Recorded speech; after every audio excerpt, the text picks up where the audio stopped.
Kadang-kadang kita rasa kita je yang ada masalah, dan kadang-kadang kita rasa kita nak semua orang faham kita, sedangkan orang di sekeliling kita juga ada masalah. Video ni saya tujukan kepada you all yang mungkin ada orang bawah ataupun mungkin ahli keluarga yang selalu kata, Along tak faham, Angah ni ada masalah. Ataupun mungkin sepupu kita ke Asyik kata tak nak tolong, contoh. Ataupun mungkin staff kita ke Bos tak faham, saya ada masalah ni, bos tak faham saya, contohnya. So video ni untuk diorang.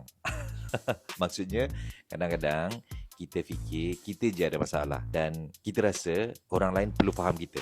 Okey, tuan-tuan, satu hari kan saya ada satu insiden lah di mana saya agak kecewa dengan tim saya. So dalam satu meeting saya pun raise the issue dan saya pun cadangkan jalan penyelesaian. So saya ada seorang tim ni, cerita ni dah lama lah, 2018 macam tu kot, 2018 2019 macam tu lah. Ada seorang tim saya ni, dia nampaklah muka tak puas hati tu. Jadi bila saya isukan isu ni dan saya cadangkan cara penyelesaian, so dia pun kata, dia pun angkat tangan, dia kata, sebenarnya tuan tak faham tau masalah saya, tuan tak faham masalah kami dah buat memang tak jadi. Jadi saya tak tahulah kalau kita buat lagi apa yang tuan cadangkan, sebab apa yang kita plan sebelum-sebelum ni memang tak jadi. Jadi sebenarnya untuk makluman tuan, di bahagian operation memang kita ada problem. So Tuan Rizal tak faham. Tuan Rizal bos yang mungkin Tuan Rizal tak nampak apa yang saya alami di bawah. So saya pun kata, okay, kalau macam tu kita hold dulu. Tapi sebelum tu saya tanyalah, okay, kalau macam tu since kita ada masalah ni, you ada cadangan penyelesaian tak? So dia pun kata so far tak ada. So saya pun kata, okay, tak apa, kita hold dulu. Dan selepas habis meeting tu, saya pun jumpa seorang-seorang lah. So one of them adalah seorang yang tak puas hati dengan saya ni. Dan dia pun curhat dekat saya dengan muka masam ni kan. So dia kata, sebenarnya tuan tak faham tau masalah saya. Saya ni memang apa yang tuan nak, memang saya deliver. Saya kata yes, memang no doubt, memang dia bagus. Dari segi operation, dari segi apa yang kita nak memang dia bagus. Tapi ada certain part yang dia perlu improvise, saya kata. So dia pun cakap, untuk makluman tuan, saya ni kan, dia pun bagi tahulah masalah dia pun bagi tahulah isu dia, masalah kerja, masalah peribadi. So okay, tak apa, saya faham. Dan kemudian dia pun cakap. Lepas tu dia pun bagi tahu juga dia ada masalah financial apa semua kan. Okay, saya faham. Dan kemudian dia selesai, saya pun tanya, ada apa lagi tak you nak share? Dia pun kata dah. Dan kemudian saya pun keluarkan satu, kalau you all tahu CITOS kan, CITOS ni kan dia ada report dia kan, CITOS report kan. Sebab benda tu saya akan tengok tiap-tiap bulan kan, saya akan tengok tiap-tiap bulan report tu.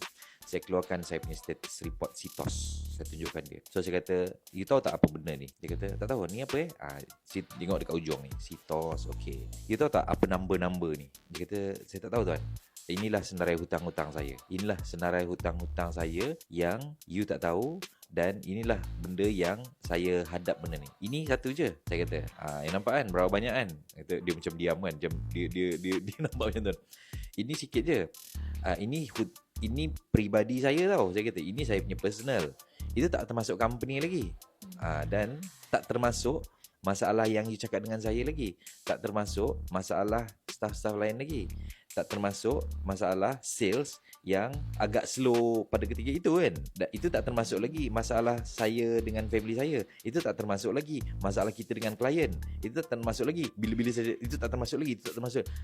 Lepas tu dia pun macam cool lah. Okay, saya cakap ginilah, saya kata, saya faham you ada problem dan sekarang ni kita nak mencari solution. Jadi kalaulah kita rasa kita ada problem, kita kena ingat orang lain juga ada problem. Dan jangan sekali-kali rasa orang kena faham aku. So kita juga perlu faham orang. Dan walaupun orang tu tak bagi tahu yang aku ada masalah, sebenarnya semua orang ada masalah. Tinggal lagi mungkin kita tak tahu masalah dia mungkin lebih besar daripada kita ataupun tak.